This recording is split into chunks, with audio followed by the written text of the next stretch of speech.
Hey everyone, I'm Haley and welcome back to What the Film School. In today's video, I'm going to talk about one of the most frustrating things that I encountered when I graduated from film school. So obviously you spend all 4 years, hopefully, of film school studying something really specific and getting really good about the hands-on or the behind the scenes or whatever it is that you're studying. So by the time that you graduate, you feel like you're a little bit more professional or a little bit more proficient in that particular area.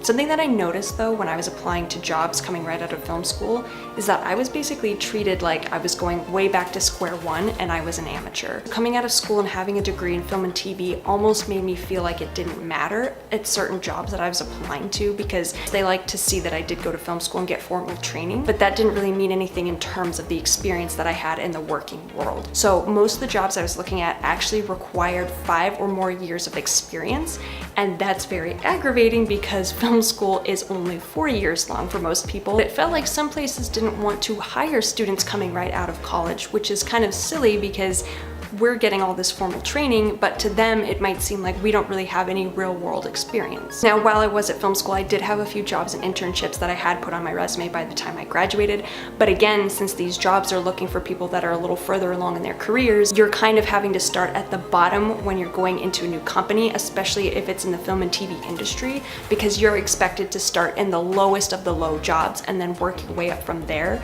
which is kind of crazy, again, because you have spent all your time studying film, working hard, making movies while you're in school, and then all of a sudden you're put way back at the bottom. Now, this might not be the case for every single job out there, but I'm just going to reference, if you're going to work on set, then you're more than likely going to be working as a PA or production assistant.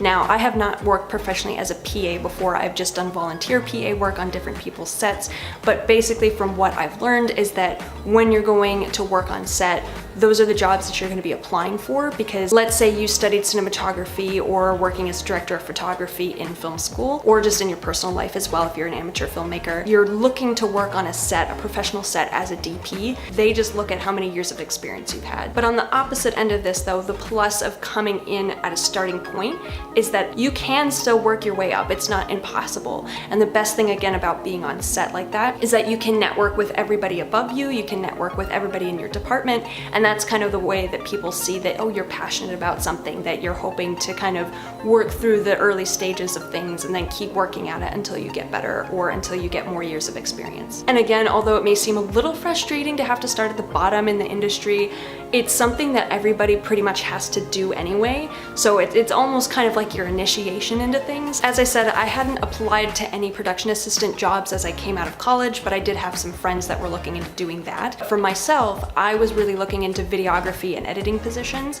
And what I found with most of those is that either they were freelance work, so they wouldn't be as consistent with a company, it wouldn't be like a 9-to-5 job, or again, they needed too many years of experience, or they needed some specific requirement that I felt like if I was competing with someone who had been doing it professionally for years and years, they'd probably choose them over me just because I hadn't built my reel up enough. You were applying to jobs that everybody else is, and so the risk is that yes, you know, maybe you're competing with someone with many years of experience, but the way that you can make yourself stand out of the crowd is to continue to do the work that you love doing on your own. So let's say that you get a job that doesn't necessarily have to do with film and TV, but you're really trying to work your way into the industry and you want to prove that maybe you do want to be a cinematographer and that you want to submit your work and be able to show a reel, but you're not doing that for a paid job. You can definitely do that all on the side, all on your own. Just if you have your camera, or even if you can rent a camera from a local rental house, go out on the weekends, just shoot anything that you want. Get friends, family together, just film short films, just film nature, and then just cut that together and make yourself a reel.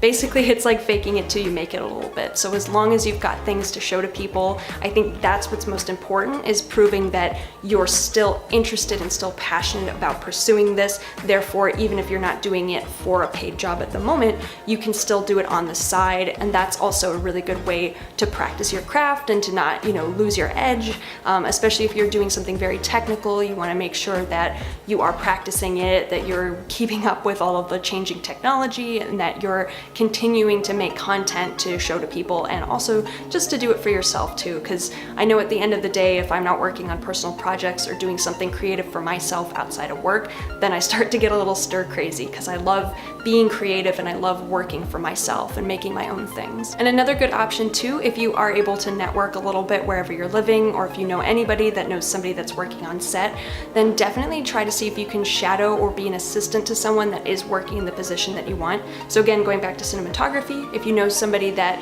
owns their own camera, that works on sets, or maybe they just do like wedding videography, anything like that, shadowing them and getting that experience is something that you can put on your resume too. And whether or not you get paid for it, you know, that's up to you, but definitely you can network that way and you can get work that way. Don't get discouraged if you are coming out of film school, or if you're an amateur filmmaker trying to break into the industry or whatever it might be. Just know that we kind of all have to start at the same spot. We're kind of treated as the low of the low basically, but you do work your way up, you do get there, and it's really all about just putting that hard work in there and just persevering. And I know like people will tell you that all over the place, but truly that's what's helped me, is just continuing to do the work that I know I love in my spare time, and then just continuing to apply to those jobs anyway. Even if I find a job that says 5+ years of experience and I only have maybe 3 or 4 years, I'm still gonna apply anyway, because it really doesn't hurt to do that. And you never know, sometimes those guidelines might not be as strict as you think, and you might even get an interview out of it. So thanks so much for watching today's video, you guys. I hope you liked it. If you did, be sure to give it a thumbs up. Go ahead and subscribe if you haven't already. Hit the bell notification so you get notified every time that I post. Go on over to my blog, whatthefilmschool.com, and check out all my social media. All the links will be down below in the description. I'll see you guys again soon. Bye!